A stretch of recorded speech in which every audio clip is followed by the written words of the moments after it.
الله الذي خلق السماوات والأرض وما بينهما في 6 أيام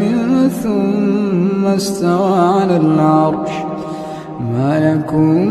من دونه من ولي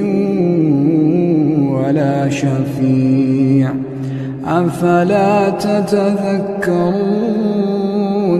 يدبر الأمر من السماء إلى الأرض ثم يعرج إليه في يوم كان مقداره 1000 سنة مما تعدون